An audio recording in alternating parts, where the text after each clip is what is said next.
đang trồng rau muống quay cho cô Lý xem.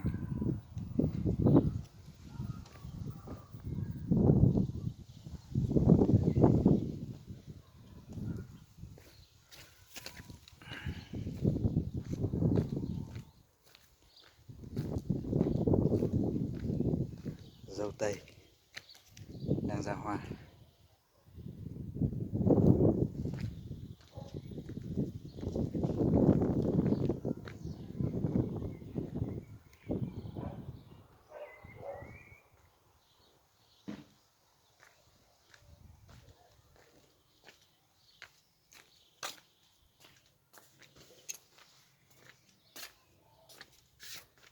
Ôi,